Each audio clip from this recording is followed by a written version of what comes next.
After 3 years of work, our follow-up to the Meat Eater Fish and Game Cookbook is here. It's the Meat Eater Outdoor Cookbook, wild game recipes for the grill, smoker, campfire, and camp stove. Here is your book for everything that's best cooked or eaten outside.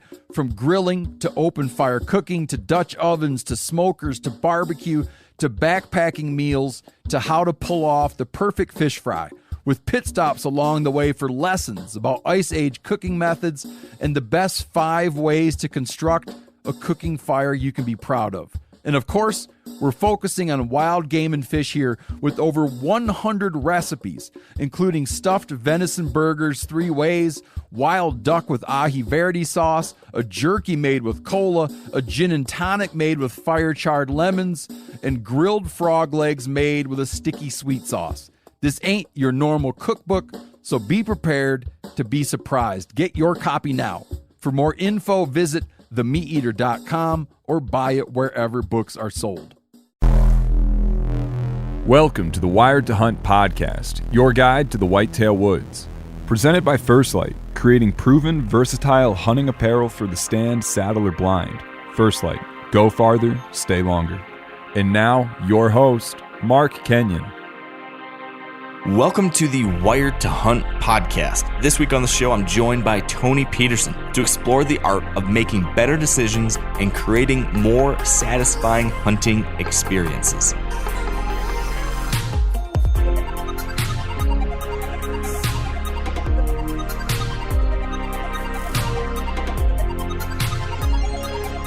All right, welcome to the Wired to Hunt podcast, brought to you by First Light. And today, we're continuing the trend that we started last week by kind of taking a deep breath.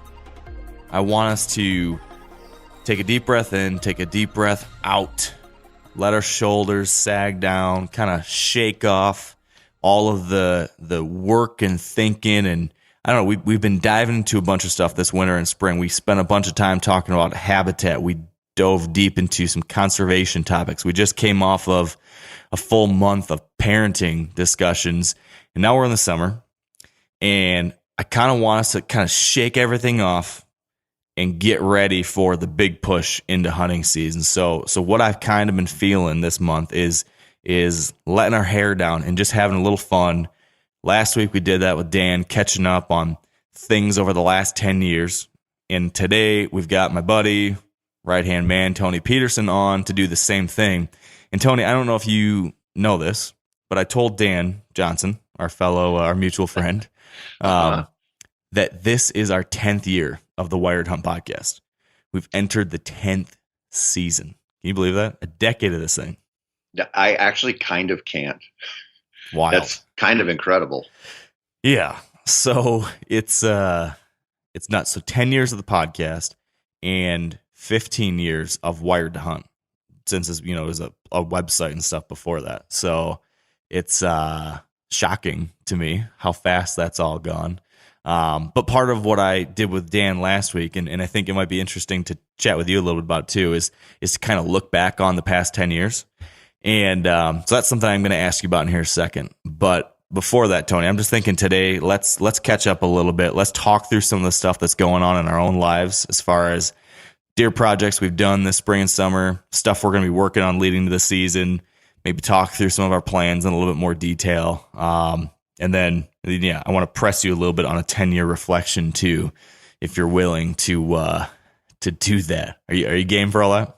I'm game for it all, buddy. Yeah. So are you in full-blown fishing mode, or do you still have your eyes on some deer projects right now? Like what's Tony's life look like right now? I am mostly in fishing mode, but I've been spending some time in the woods, just working on a little bit of stuff, mainly over there in Wisconsin, but mostly just feeding the mosquitoes, which have been unfreaking real out there right now. I don't know if you've experienced that where you live, but man, it has been rough. Is it just because there's so much snow, there's moisture everywhere now? It was, well, partially, but it was the rain that we had at certain points this spring. And that first hatch was a freaking doozy. And I'm hoping, the same thing happens with the ticks, right? You get into late May and they're everywhere and the mosquito hatch really happens. And then usually by about July, things start to level off a little bit. And so I kind of treat June like a, mess around deer month, maybe shoot my bow a little bit, maybe get into the woods a little bit, but I do spend a lot of time chasing smallies and not necessarily thinking too hard on the deer. Mm-hmm. Well, there's nothing wrong with that. I mean, both of us have talked about this on the podcast and off, about how it's just as important to be able to peel yourself away from it sometimes to kind of refill the tank on other pursuits. And then that gives you more energy and probably more context and ideas to bring back to the deer hunting world when you do dive back in, right? Yep. Big time. Big time. Is there, this is going to be a stretch, but I'm curious how creative you can get. Is there anything from your smallmouth fishing, your pursuit of smallies, that has made you a better deer hunter? Can you bridge that gap for me? Teach me something about deer hunting that you've learned while chasing smallies. Absolutely, man. In fact, I'm going to be, and it can't be the basic like structure analogy, how bass crowd to like a piece of structure in a lake. That one's too easy. Come on, dude. Okay.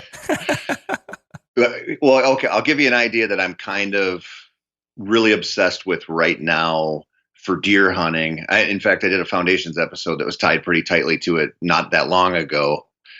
And it's deer hunt, like to be a good deer hunter, you have to process information quickly and make good decisions. Like you're always making a series of decisions that lead to where you're going to sit and whether you call or when you draw, whatever, right? Yeah. Everything that I do in the outdoors is like that. Mm-hmm. So even though smallmouth fishing is, lower pressure, like it's not the same thing as hunting a deer, right? But I go out, especially when you're talking end of May, beginning of June, when I really start getting after it. So, all right, what's the water temperature? What's the water temperature at 8 a.m. versus 2 p.m. when the sun's been shining all day? Are they moving up shallow yet? Are they not there yet? If you catch one, say you catch a little male, he's real pale. You go, okay, they just came out of the wintering holes. I might need to be flipping instead of throwing a topwater. And it's just like working that muscle of thinking through the conditions, thinking through how they're changing, by the minute or by the hour or whatever, and then adapting to that and then using everything they give you to make a little bit better decisions. Like, oh, you missed one here, a short strike, or you had one come up and look at your swim bait, but it dropped back down and didn't eat it. All of that stuff just helps you solve problems on the fly. And I feel like it just gets you in a better mode. Even when you just go out scouting in the summer for whitetails, you're making all these decisions and you're looking at, oh, the neighbor has this kind of crop coming up, and all of a sudden some trees got knocked down here, and you're just filtering everything through. So I honestly think that's why being sort of an outdoor generalist is so valuable to being a deer hunter. I mean, I see it with pheasant hunting. I see it with a lot of stuff. I 2000% agree. And I also feel like that's maybe very close to my very favorite thing about hunting and fishing is that decision-making process, like this puzzle that you have to put together every single time, right? But there's like two parts to it. There's part one, which is the data collection. Like you have to get all the information that's input into the system, and then you have to make sense of it. And that's where you're making the decisions based on all that data, right? Based on the scouting intel, or based on the weather and what you're seeing on the water and what the smallers are doing right now, yada yada yada. But I think there's a lot of people, and I say I'm going to make an assumption here. I'm going to assume that a lot of people have made the same mistakes that I have made in the past, which would be like getting stuck into part one of that process or part two of that process, but not doing a good job of doing both together. So like, I think early on, at least in my deer hunting career, I got stuck in the data collection process. Like I knew like, okay, I need to scout. I need to get a bunch of information. So I'd go out there and I'd see the tracks and I'd see the rubs and I'd see the scrapes and I'd see the cover and I'd see the food. And I was pretty good at just seeing all of it. But I was not good at figuring out how to accumulate that stuff in a way that I could then make sense of it.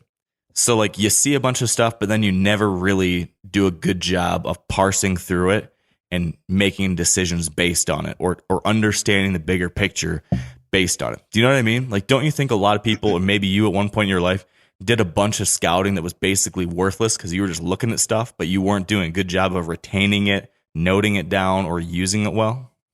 Oh, absolutely. I mean, I think there's like a real hurdle you have to get over, which is not just taking everything and going, okay, like you said, there's a scrape here, there's a rub there, bucks must be here, instead of asking yourself why. Yep. That's like, that's why it. is that scrape there? Or why does this scrape have, why is it the side of a truck hood and have 3 licking branches over it when other scrapes I find are tiny and have 1 licking branch? Or why is it every time I get into like one of these bottoms where 3 different ridges feed down in there and it's kind of like feels like a hub, why do I find a big scrape there? Mm-hmm. And I think about that stuff. Like, we kind of sell this false narrative that, if you go scouting, find a big one, give him a name, and you're good to go. And it's like, well, why did he walk down that trail? Yeah. Why is he here in August and disappear for September and October? Like, there's so many questions we don't answer, and we kind of look for shortcuts around it. But really, you have to ask yourself, why would they be here? Why did they make that sign? Like, all of that stuff feeds into like us making better decisions. Like, okay, if this is a community scrape here, there has to be a reason. There's a multi-generational scrape right here. Well, it's because there's a lot of deer that go through there. Why? Like, what's feeding in there? Like, how can you play off of that? Like, what does the wind do in one of those hubs? And the more you ask yourself, like, beyond just the surface value of something, like, well, last weekend I was fishing with one of my nephews, and we left the smallmouth stuff and drove way back in and started fishing largemouth because they're, pooling into the shallows too. And we started catching them in one spot where there's a hillside that comes down, and this is all like floating bog, cattails type of stuff, swampy type of stuff. It all looks good. It all has lily pads, but we started catching a concentration of fish in one spot where there's a pretty steep hillside. And when you look at that, you go, well, it doesn't really look that much different than, so much of the other stuff we fished, but it had fewer fish on it. And the reality is, the way the land works there, it's just a little bit deeper, like maybe a foot deeper on average there than most of the stuff around it. So the fish are there, but you might go through, throw a frog up on the bank, drag it in and catch a big largemouth and go, oh, there was a largemouth there. Like, not think about why. But if you start thinking about, why have I gotten 3 bites here? And it took me 2 hours to get 3 bites going through a bunch of this other stuff. And now you go, there has to be a reason. And if you figure out that reason, you can replicate that in other places and go, man, I have that in my back pocket always. And there's so much like that with deer hunting. That single question and word, why?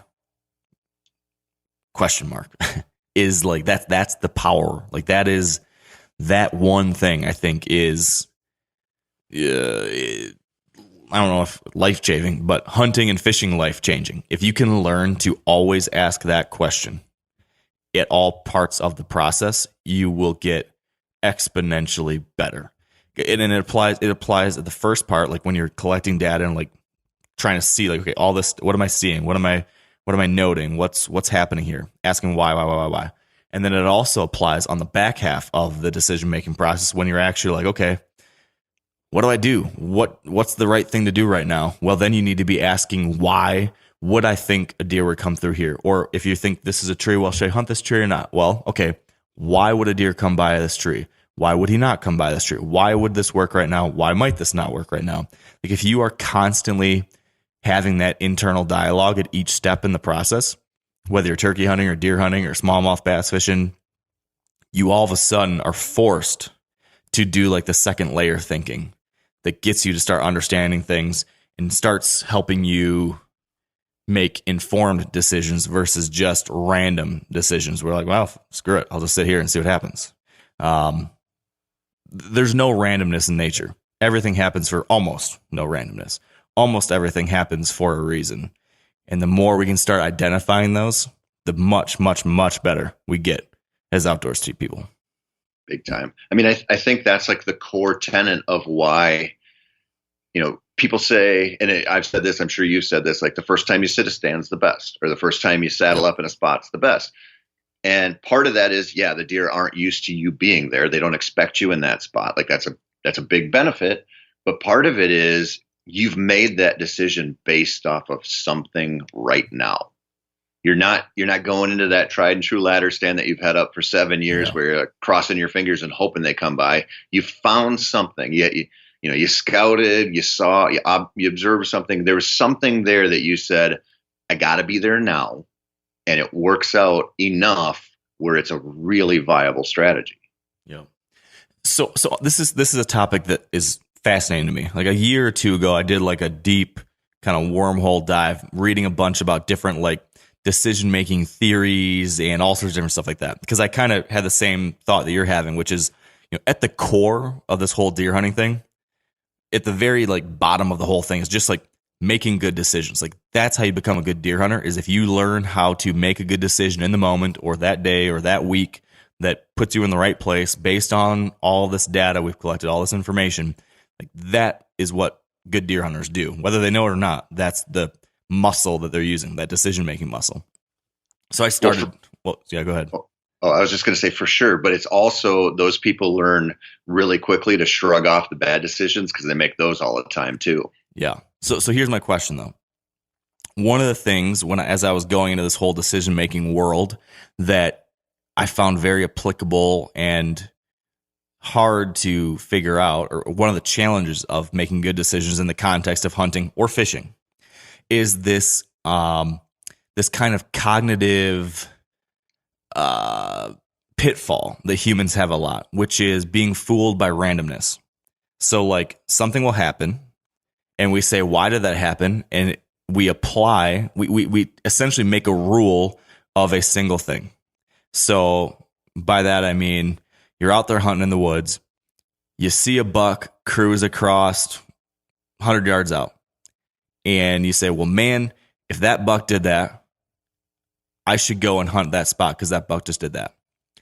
So you're betting on the idea that he did that for a reason, maybe, and that you need to be there 10 minutes from now for the next time a different deer comes passing through or not. Sometimes that's the right call. Sometimes that is a random act, and we are fooled by that random act, and we think, well, because that one buck did that one time, now for the next 10 years, you always hunt that spot because you saw a buck come through that one spot that one time.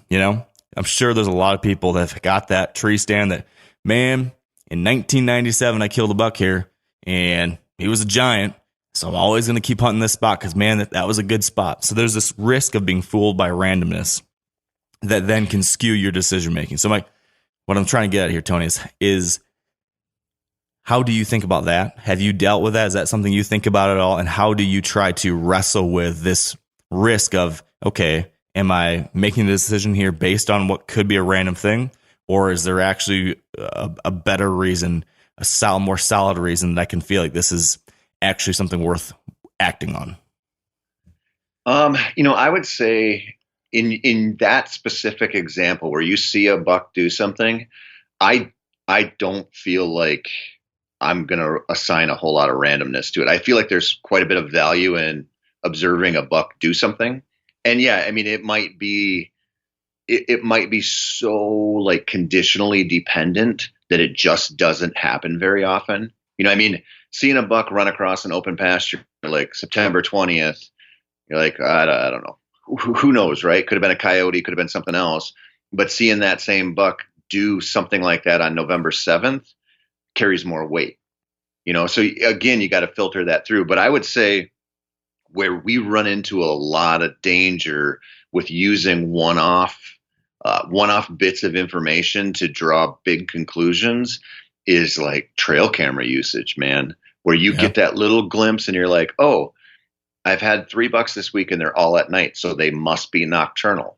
Or I'm hunting 25 acres and I got a picture of a 140 passing through on September 18th. So he's living there, or he's there and huntable now. Mm-hmm. And it's not enough information to make, like real informed decisions around. And I think when we fill in the blanks, we really make a lot of mistakes. And I mean, we do this when we hunt too, right? Like you go sit a stand that you think is just going to be banging for whatever reason, and you blank, and it's like, okay, well, the deer don't use this spot, or it was too hot for them or something, when it could have been they all knew you were in there. Or it also could be just unlucky like that. Just maybe that's the flip side of it is assigning a judgment to that sit based off on a one-time sit. When actually, if you stayed for the next 4 days, maybe 3 out of 4 days, you'd have big deer rolling through there. But you happen to just be fooled by randomness on the one day that you got unlucky. That's the tricky thing, right? Yep. Yeah, I mean, that's where, time in the field and experience comes into play. And I also think it comes back to that question of why, too. Like anytime you see a one-off thing happen, asking why and trying to really think hard about, okay, to the extent of my knowledge, can I explain why this happened? And if you really can't explain why, if there's no good reason for what happened to have happened, and you feel confident in your knowledge of the area and what's going on, then maybe this was a random thing that's not worth making basing a decision off of. But on the flip side, like you said, if you see a buck go cruising through a strip of timber on November 7th, and you're thinking, okay, is that random, or why would this have happened? And then you start thinking, okay, well, let me think here. I don't know his property super well, but I do know there's that creek bottom. He was following the creek bottom, and it does connect to that big chunk of timber up to the north. So, he probably was cruising maybe from that bedding area there to the other one. And that seems like something that will repeat itself because there's going to be a bunch of bucks doing that this time of the year. So, yeah, I bet you that wasn't random. I bet you there'll be other bucks that utilize it the same way. So, yes, I should be there. I think if you go through that kind of thought process, whenever you get a new input, a new observation, a new trail camera photo, that can make it more useful. For sure. I mean, I've been pushing this message a lot. In fact, I wrote a piece for Meat Eater very recently on just adding one new spot, like the value of, taking whatever you hunt and trying to find one more place to hunt, public, private, whatever, just to give yourself more options. And I think, we're really lucky, right? Like we get to hunt all over, and we're kind of like, we live in these hunting circles where we're around people who get to travel all over and build up tons of experience in a single year. Like the average hunter doesn't have that, but it's not like they can't replicate that to some extent. And I think sometimes when you're like, man, I kind of think I know this property. Like I have it figured out. If I go here on Halloween, they come out, or if I do this or that. But then you go hunt, you have to figure someplace new out. And all of a sudden, all those why questions come to be. And the more you do that, the better you get. Like I really think it's a valuable thing for leveling up as a deer hunter. It's just like a muscle. You have to exercise that muscle for it to grow, right? Absolutely. I mean, I'll tell you what. So last year, for the last couple of years, because of my tag situation and having to film and whatever, I haven't been doing as much early season public land whitetail hunts, which are kind of like my favorite things. Like I love doing that. And last year I went out to South Dakota to film a show with the Element Boys, and I felt out of practice. I was like, this is something I've done dozens of times, but not as much in the last couple of years. And just getting out there, I was like, man, I forgot, or at least it was a little bit dulled. It felt like having to make all those decisions and figure something out on the fly. And I loved it. I was like, oh man, I'm kind of reminded of what really gets me going. But at the same time, I felt out of practice. Like, man, I need to do this more because I'm not as good at it as I was a couple of years ago. So what does that mean now? What are you going to do because of that? I'm going to go hunt a lot more early season whitetails on public land.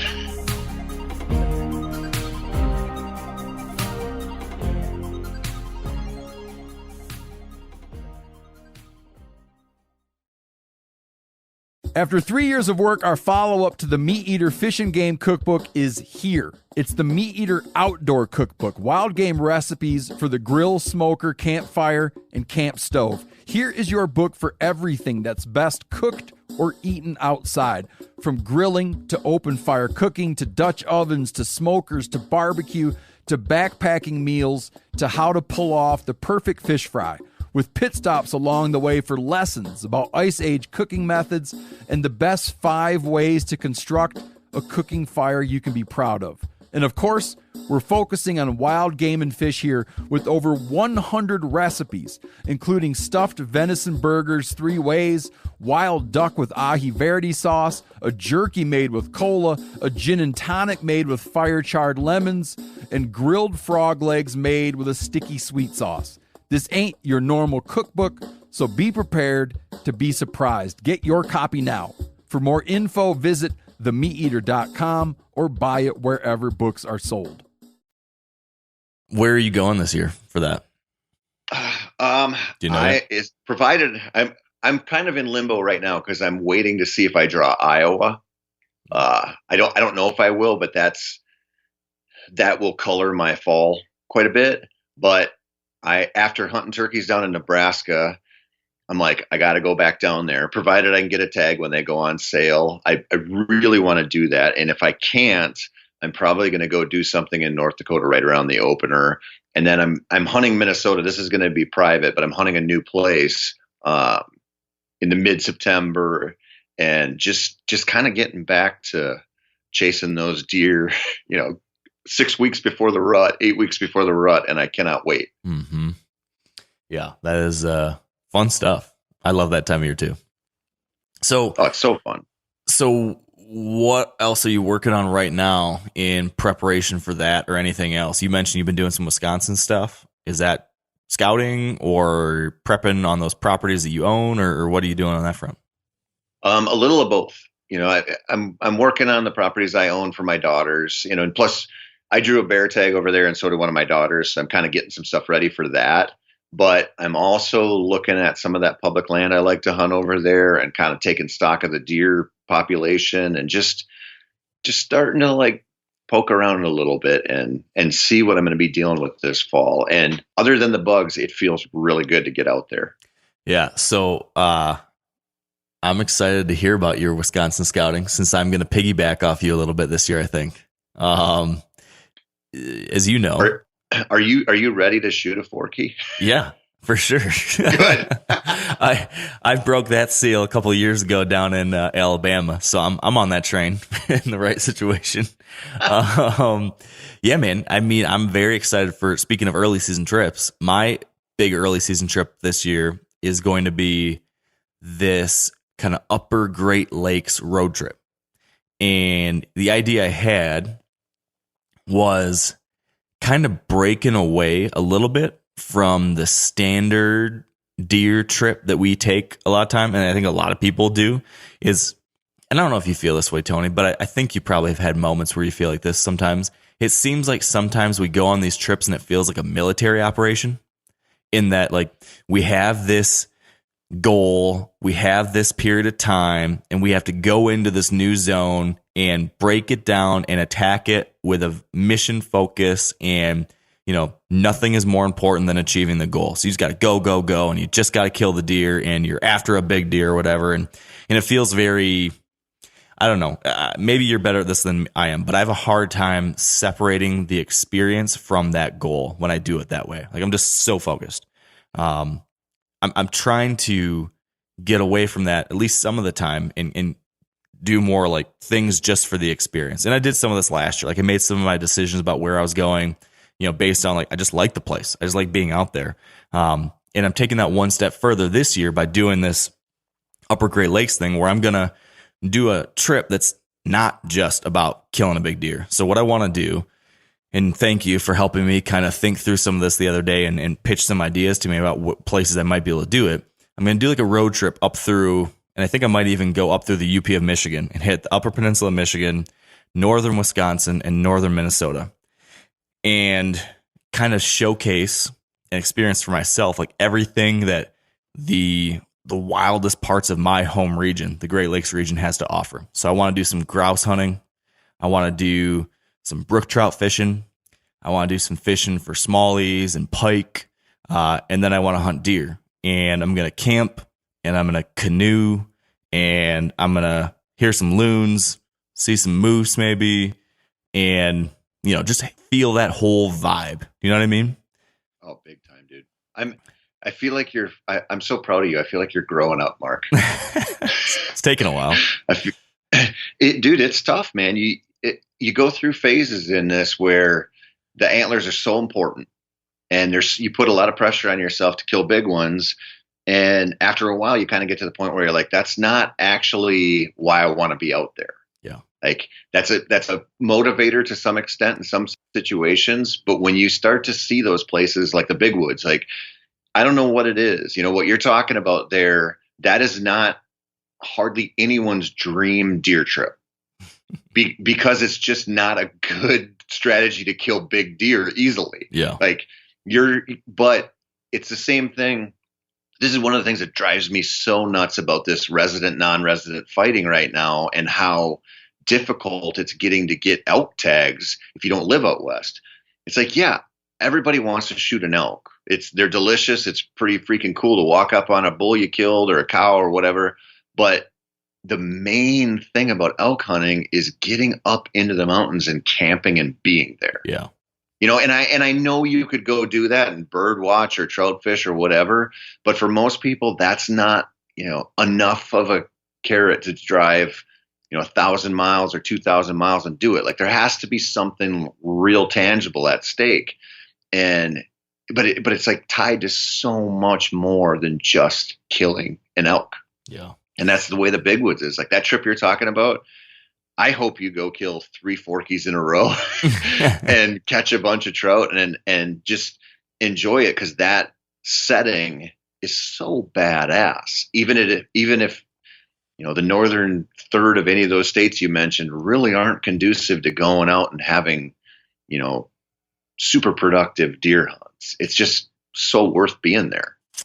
They're just wild places, and they do have, you know, great opportunities, but they're different opportunities, you know? So yeah. So I think I'm going to start up near the Boundary Waters. So I'm going to start farthest away and work my way back, I think. So I'm going to head up to the Boundary Waters, canoe, camp, do some fishing right around there, experience that place again. Like it's such an amazing spot that I got to experience one time.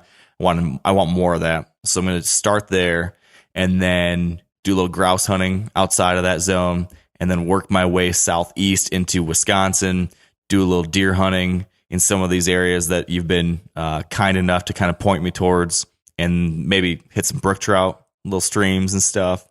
And I think that like late September time period up there, it's going to be comfortable, but starting to cool down a little bit, like the early little whispers of fall coming in. I just think it's going to be great. Just going to be really, really cool. It is.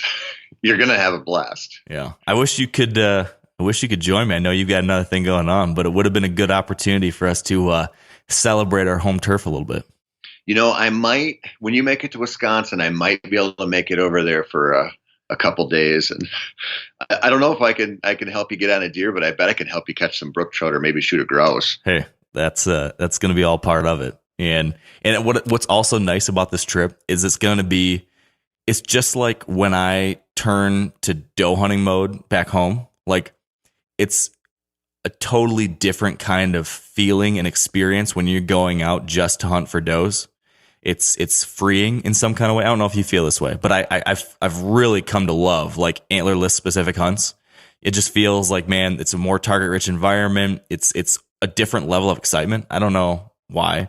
But it is. And I feel like the same thing applies when you go on a hunt and you lower your typical expectations or goals or something. So, you know, on this hunt, I'm going to go in with like any deer is a shooter deer. And that I think will be really exciting and still really rewarding. Like if I can kill a deer up there in northern Wisconsin, I'm going to be really proud and really happy. If I kill a forky or a doe, I'll be stoked. So going in that with those expectations, I think will make the trip more fun than if I went out there and I was like, man, I'm going to kill a mature buck and I'm going to show everyone I'm a badass big woods hunter, man. I don't care about that. I want to have a good time. Oh, man, that's a message that I can I can fully get behind. I mean, I think that's one of the things you realize if you're fortunate to get to travel enough. You do the Iowa thing or the Kansas thing or whatever premier state, and yeah, it can be a hell of a lot of fun. But trophy hunting in general, for a lot of people, is not that much fun. And but we kind of default to it. And then when you go somewhere like you're talking, you go to the big woods, and you're like, I'm going to be around low deer densities. I don't, you don't have 27 years of history there. I mean, it's like on the fly, just whatever comes down the trail type of hunting. When you put yourself in that situation, you do realize how enjoyable it is. Like my favorite hunts are ones where I'm around lots of deer and I have lots of tags. Like I don't care if I'm not within 5 miles of a 130, 140 plus if I'm in that situation, because I know it's going to be fun. Kind of like going turkey hunting. It's like, It's just going to be fun. Yeah. I'm learning that I'm finding what the sweet spot is for me, and like having a mix of like a little bit of all these different things is seeming like the sweet spot for me. Like I found I need to have some of this public land adventure. Like I need to be trying new places. I need to be figuring out new spots.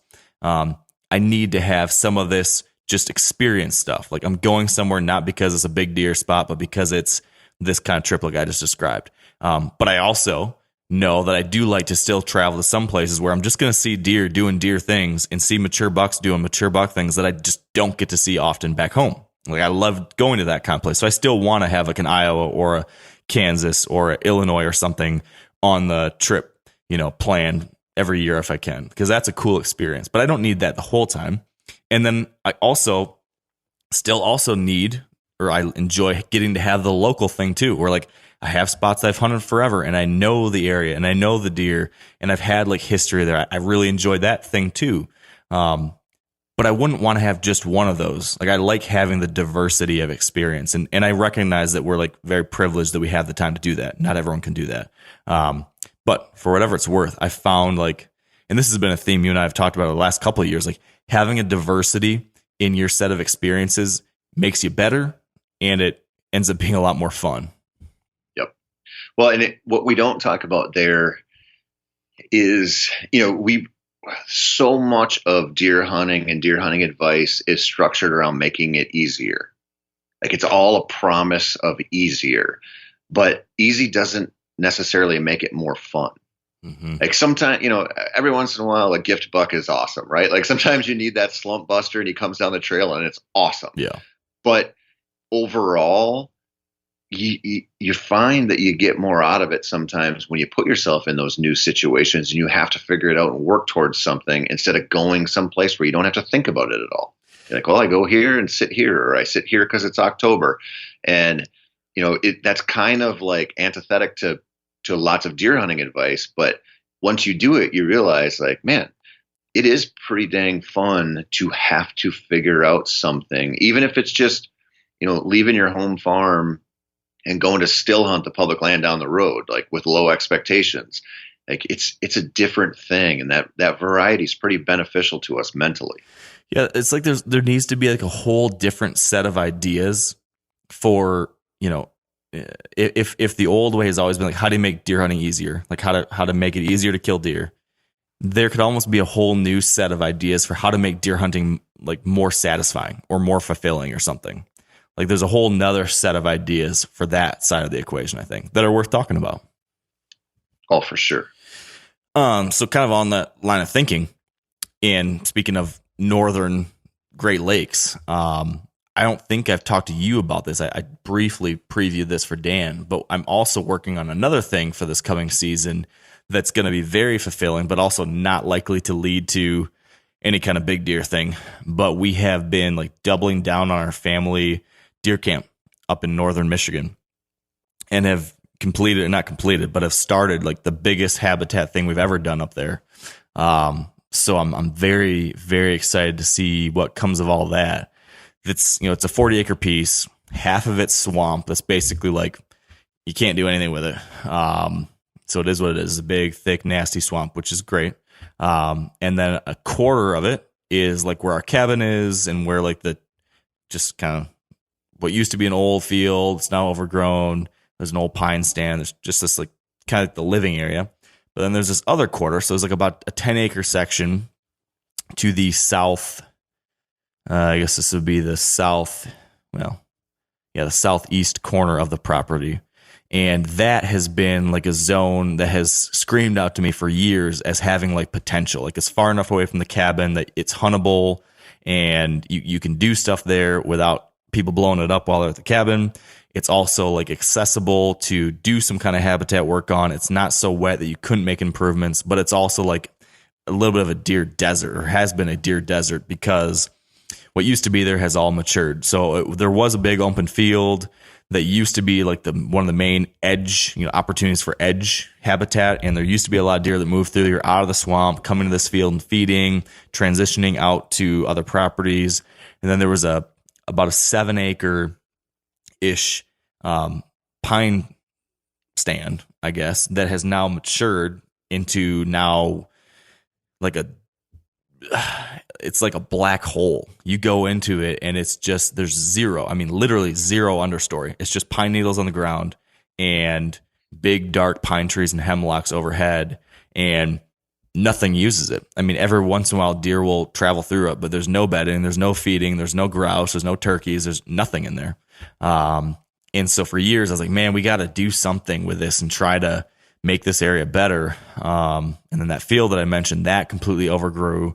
So it's just like more of a thicket. It's more of the same. We have nothing but the same on the property. So I don't know, 6-7 years ago, we carved in like a tiny little food plot into that old field, like an 1/8 acre maybe. And I've told you a few times over the years about some updates on that, and that's actually helped some. We had deer start, doe family group probably hanging around that more often, and bucks cruising and checking it and stuff.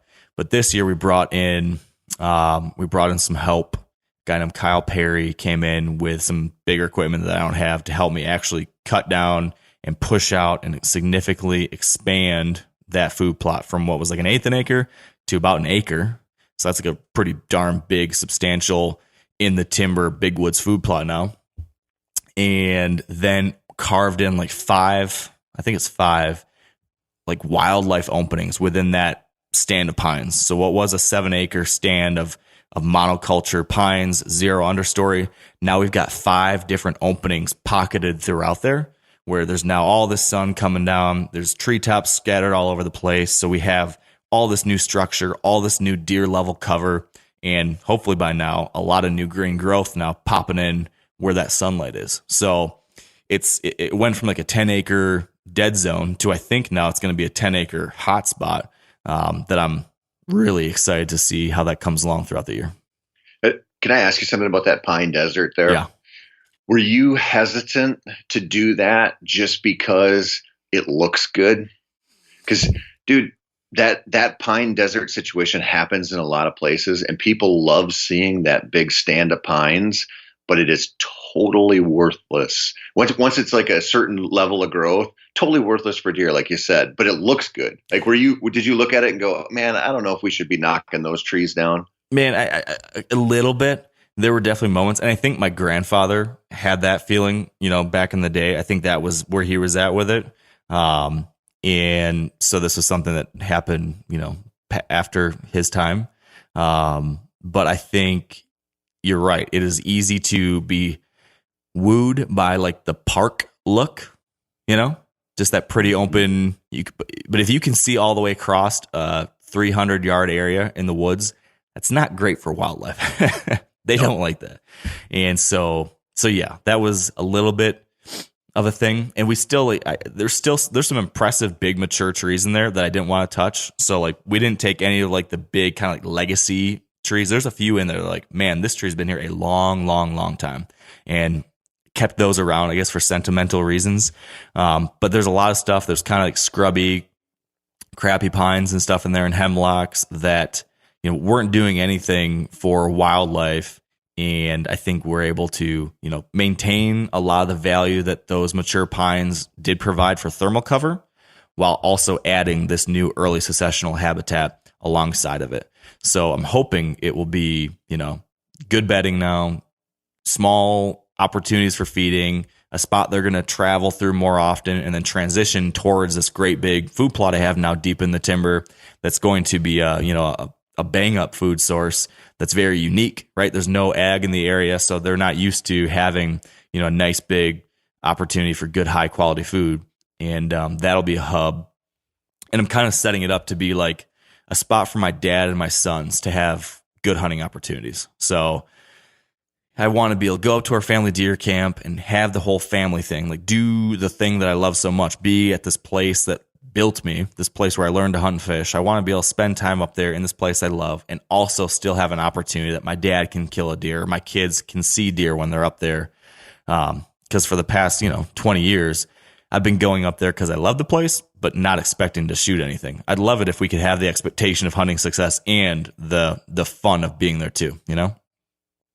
Isn't it weird how when you get a hold of something like that, it's so easy to not like care at all about hunting it yourself, but so fun to build it up. Yeah. The progress, the project, the work, and then, the coolest thing will be, we're going to put in some ground blinds around this food plot and around some of these like transition areas and stuff. And the first time I get to sit there with my dad, or the first time I go in there with Everett and we actually see deer, like the way I did 25 years ago when my grandpa took me to that old field, like the very first memory I have of deer in my entire life, at least that I can, still remember, was at this spot, Tony, when I was probably 4 years old, give or take.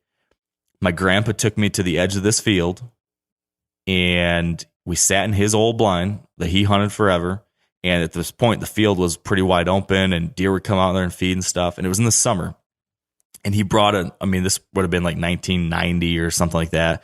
So he had like an old handy cam, whatever those things looked like back then. And so there's video of this, of him and me sitting there in the summer. It would have been like July or August, and sitting in the blind just watching deer. And there was a family group of, 6, 7, 8 does came out and fed out in front of the blind about like within 10 yards. I mean, so close, it felt like I could reach out and touch them. And I just remember being floored by that experience, like seeing these big animals up close. They had no idea we were there. And that like just was magical.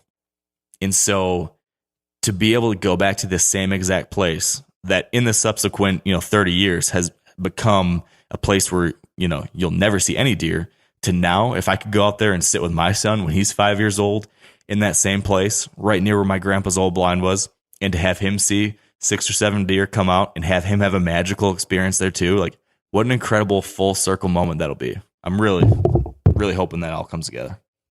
Oh, it'll come together, and it'll be really sweet. Yeah. So yeah, those are a couple of things that I'm looking forward to this year. Probably more than anything. Those are probably top 2 most exciting things for the 2023 season on my side. I mean, what you're talking about there, that's one of the, and I know people will listen to this and say, I don't have my own land or whatever to work on, but just figuring out ways to do stuff all year round that are related to whitetails, that's one of the reasons whitetail hunting is so special, I think. I mean, when you go out west, like there's so much time where, the hunters out west are not really thinking about, like it's such an in the moment type of hunting. A lot of it is, at least elk and mule deer, but whitetails, like there's so much you can do all year round. And that, like, I don't know. I just think that makes it different and so fun. Yeah, I do love that.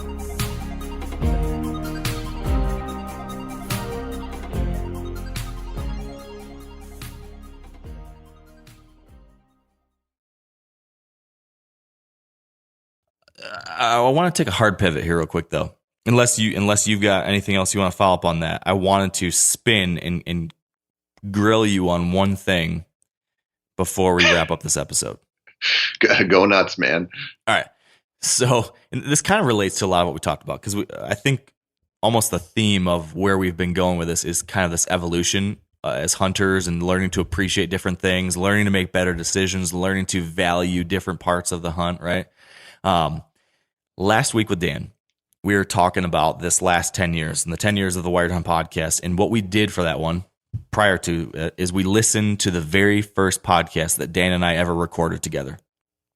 And we went back and listened to that one, and we heard us talking about, the things on that first episode, we talked about the worst thing that happened in our 2013 hunting season, I think it was, and the best thing that happened during our 2020 or 2013 hunting season. In listening to that, I was having all these like, oh man, I've come so far since that. Oh man, I'm so much better at this than that. But then I also had a bunch of moments where I was like, oh geez, I'm still struggling with the exact same thing I was dealing with back then. Like, I don't know how much progress I've made on that one in 10 years. So that exercise was kind of eye-opening for me.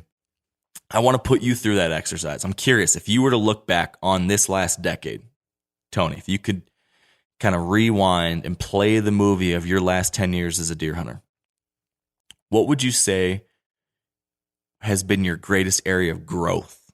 Like what has been the greatest positive change or type of progress you've made in this last decade? Does anything stand out to you when you think about that?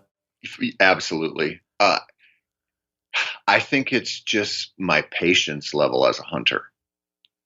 Like if you were to go back 10 years ago to 2013, I mean, I was like obsessed with killing good bucks on public land. Like that was like in, at a time in my life where I was on the road so much and e-scouting so much and just like, really trying to figure out a bunch of states in any given year. And I was a hard worker, but I wasn't patient, if that makes sense. And now I just feel like I trust the process more. And I'm like, if I find a spot that I think is going to work, great. Or if I find an area, like, well, take, for example, where I hunted in western Minnesota last year. I hunted public land for a couple of days for 1 week in November, got my ass kicked. It didn't really bother me at all because I know it's probably going to take me years to figure out that area. Well, we should ask your cameraman about this because he might have a different opinion on if that bothered you or not. But I mean, sure. I'm not going to say it was all, it was all a wonderful experience, but that would have eaten me alive 10 years ago, like that would have really bothered me. And now I just know this stuff doesn't happen quickly, like if you trust the process and you're going to put in enough of the work and enough of the effort and be patient, it'll come.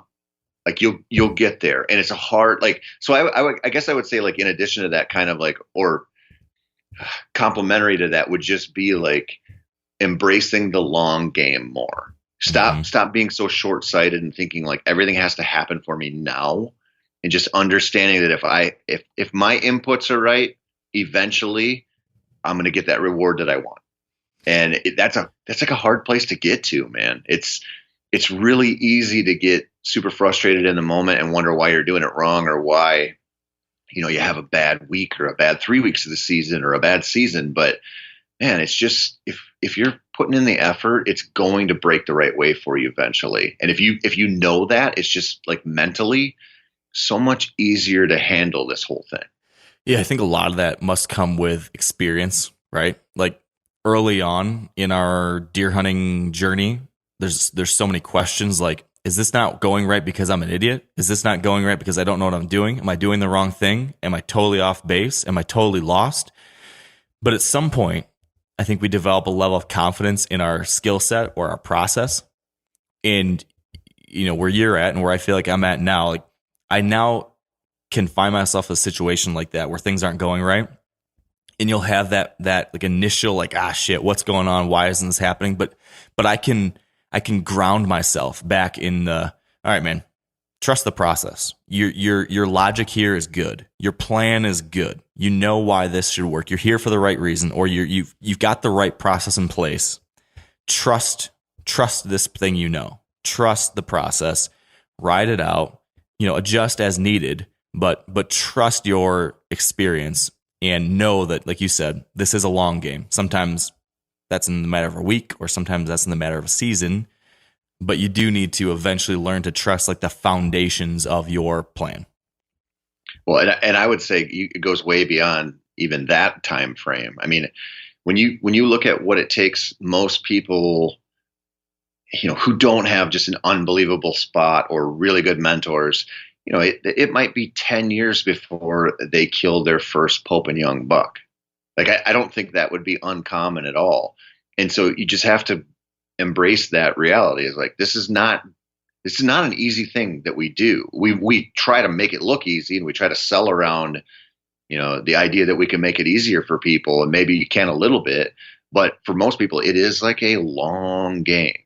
It's way longer than the 3 months a season that's going to happen this year or happened last year, or whatever. It takes time, but once you get comfortable with that, the wins, they come, and it's not just, I think maybe another thing that worth touching on is it's not just the tags that you fill, like you had a badass year last year. That's a good year, but there's also years where you don't have that, where you have some pretty sweet encounters in places that you're unfamiliar with.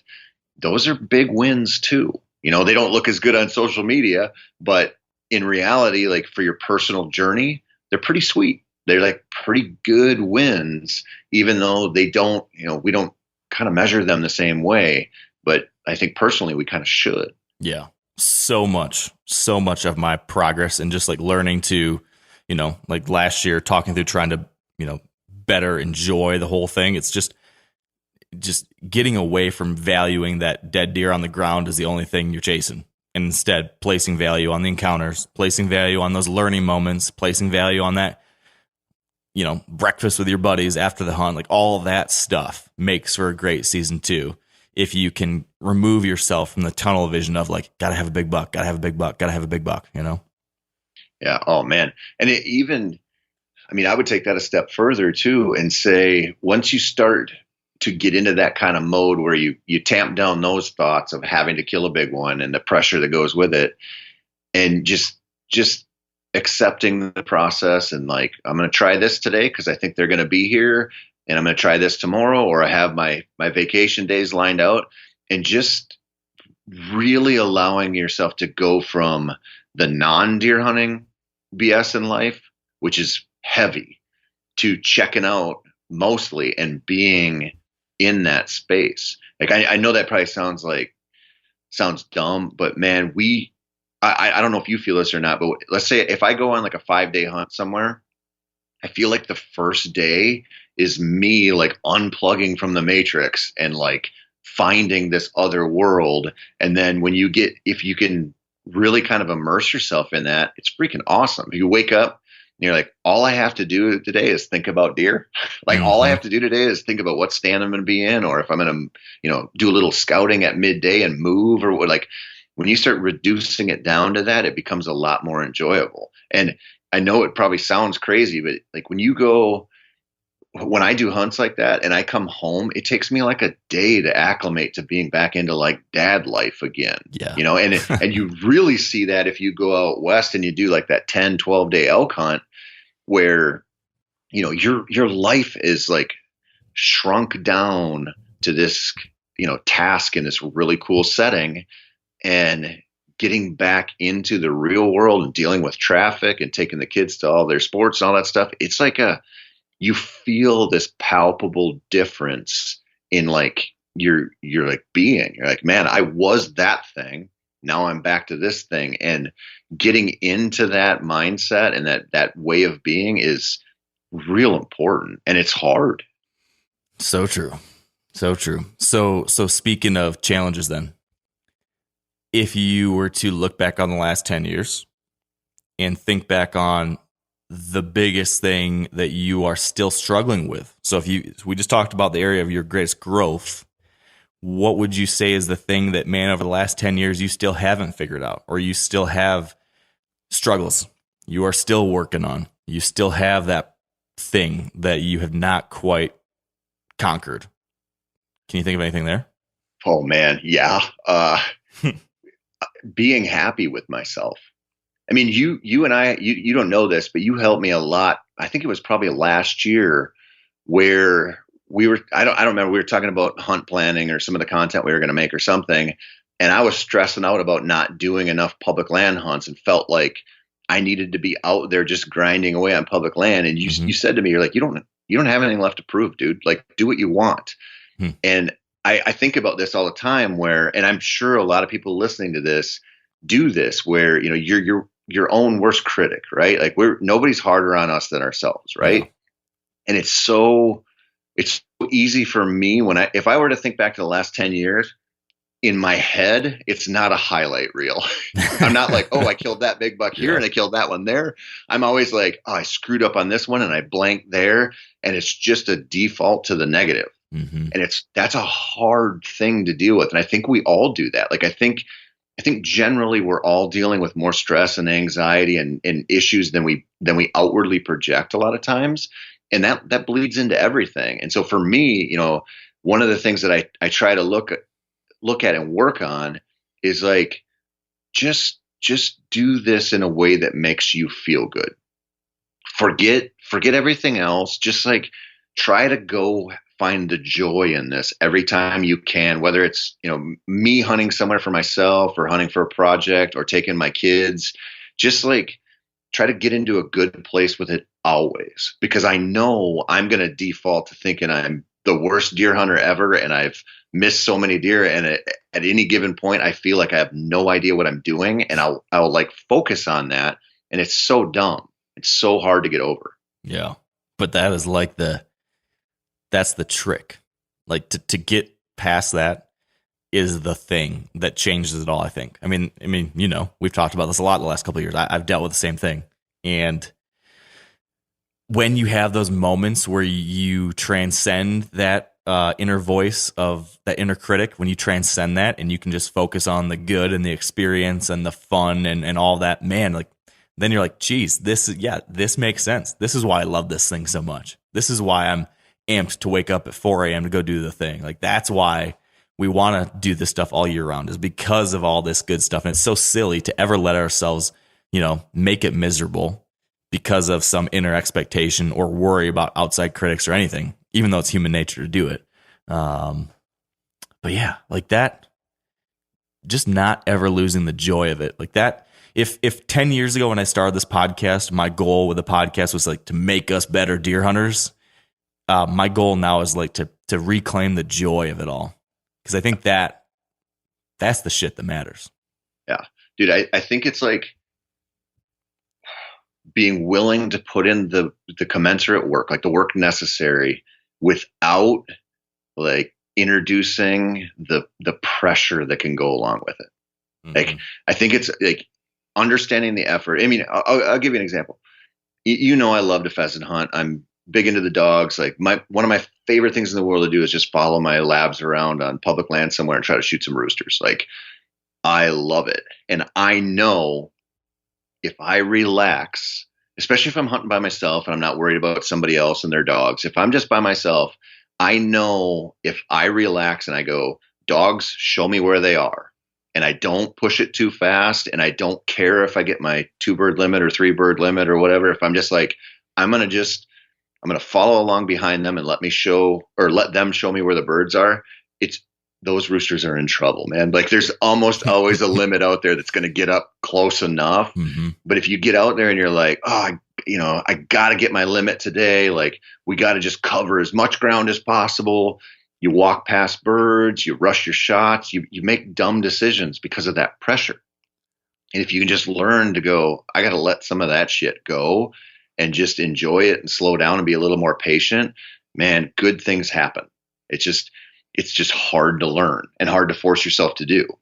And it's not a thing, at least from my experience, it's not a thing that you like check the box on and it's done. It's not a thing like today I'm gonna be like, okay, I figured it out.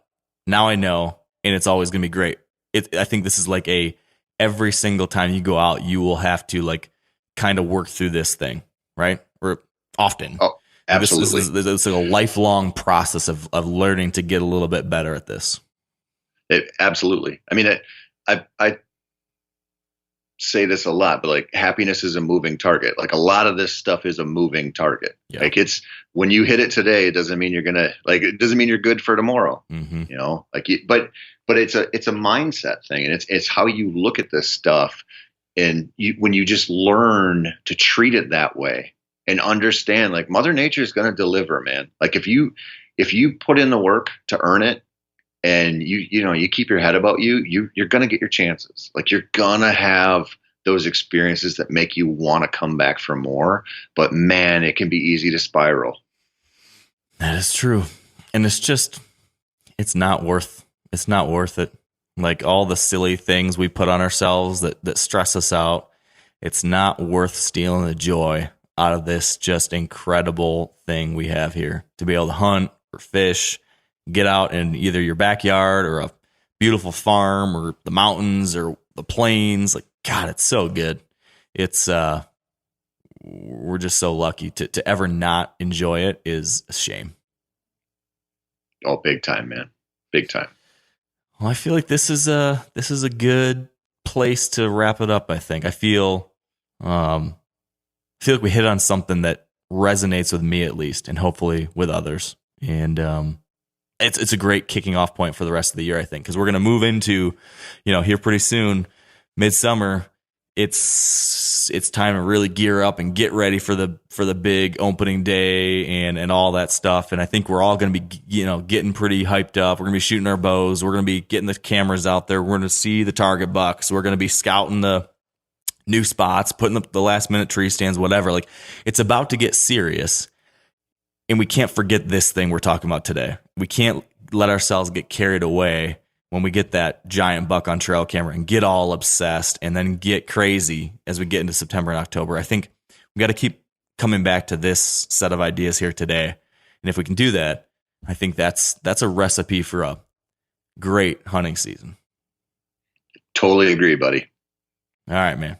Well, hey, thanks for doing this. Yeah, thanks for having me on. All right, and that is a wrap. Thank you for joining us for another Wired to Hunt podcast. We are, as I just mentioned to Tony, going to be ramping up here pretty soon, so get excited. We're going to be diving into some diehard deer hunting ideas, talking to some great deer hunters here in the coming weeks and months. But for now, I hope you can reflect a little bit on what Tony and I just talked about and let it soak in, kind of marinate in these ideas of creating these better experiences, of focusing on the process and all of the joy that hunting brings. If we can keep that as our North Star, I guess, as we continue through the hunting season, I think we not only have more fun, but you'll probably have more success too. So with that all said, thanks for being here. Thank you for being a part of this community. And until next time, stay wired to hunt.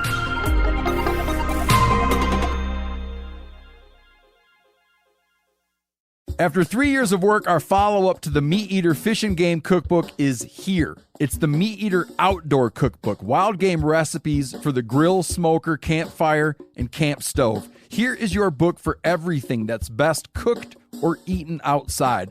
From grilling to open fire cooking to Dutch ovens to smokers to barbecue to backpacking meals to how to pull off the perfect fish fry, with pit stops along the way for lessons about Ice Age cooking methods and the best 5 ways to construct a cooking fire you can be proud of.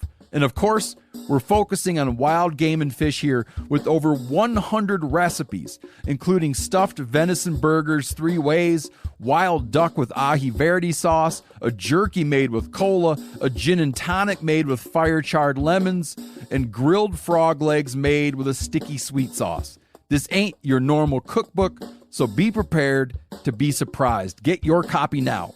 For more info, visit themeateater.com or buy it wherever books are sold.